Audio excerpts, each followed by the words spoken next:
Mindfulness is actually a way of connecting with your life.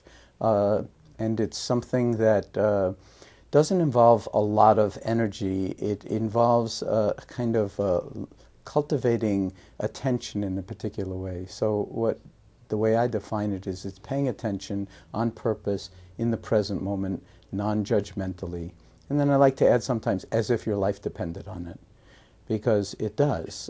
Attention is the faculty that allows us to navigate our lives in one way or another and to actually know what's happening or know that we don't know what's happening and find ways to be in a wiser relationship to things that are going on in our lives than being at the mercy, say, of our own emotional reactions and crazy thoughts and fears and so forth. So it's paying attention on purpose in the present moment, non-judgmentally, as if your life depended on it. So paying attention to what, you might ask? Well, it doesn't actually matter. It's the attending itself that's important, more important than what it is that you're paying attention to. But that said, if you start to pay attention to how much attention we pay to anything, you begin to notice that the mind is all over the place. It never sits still. It's got this idea and that opinion and this reaction, and we spend a huge amount of time planning and worrying about the future, and a huge amount of time reminiscing about the past and who did what to whom, or why it worked out this way, or why it didn't work out this way. And the present moment, which is the only time that we're ever alive in, the only time we could learn anything, express any kind of love or emotion, the only time we could be in our own body, the only time we can see or hear or smell or taste or touch or communicate, is now. And yet the present moment gets completely squeezed out by all of our preoccupation with the future and the past. When we start to pay attention to our own mind and our own body, it's like reclaiming your life. Mindfulness is not a technique, although there are many, many different ways to cultivate mindfulness. It's actually a way of being embodied, being in some sense in equilibrium with the comings and goings of the outer world, and even the comings and goings and the ups and downs of having a body, which of course has its wonders and is also at sometimes seriously problematic when we're dealing with health problems of one kind or another, or things that can happen to the body.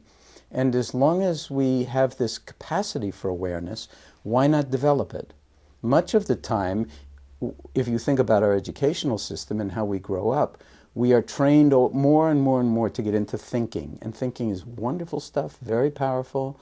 Some of the greatest achievements of humanity come out of thought, and out of imagination and out of creativity. But the other piece of it that's equally as powerful as the capacity for thought is the capacity for awareness. But we get no training in awareness and attention, huge amount of training in thought. So a lot of the time when we get into bed at the end of a long day, we can't deal with our thoughts, and we can't sleep. They just kind of perseverate over and over and over again, the same thoughts. We want to shut them out. The more you try to shut them out, the more they come in, and pretty soon you don't get to sleep, or you wind up with, basically chronic anxiety or some kind of condition or other.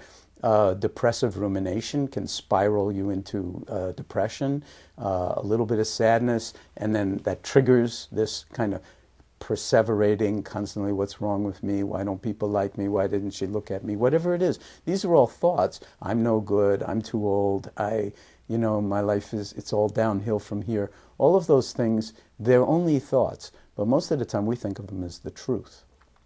So what mindfulness does, in a way, is it embraces the actuality of the mind, the heart, the body, and our relationality with the outer world, and gives us new degrees of freedom to navigate the ups and the downs and the ins and outs of our relationships with life, with other people, with our own aspirations and our own fears, and also, and most fundamentally, with our own body. Now, most of us don't want to go anywhere near our own body except under very specialized circumstances at particular times. It seems like, wow, it's wonderful to have these bodily experiences. But a lot of the time, we're just pretty much up here. thinking, thinking, thinking, thinking, and really believing so many of these thoughts as the truth that we wind up in a very narrow band of what's actually possible for us in terms of our human experience.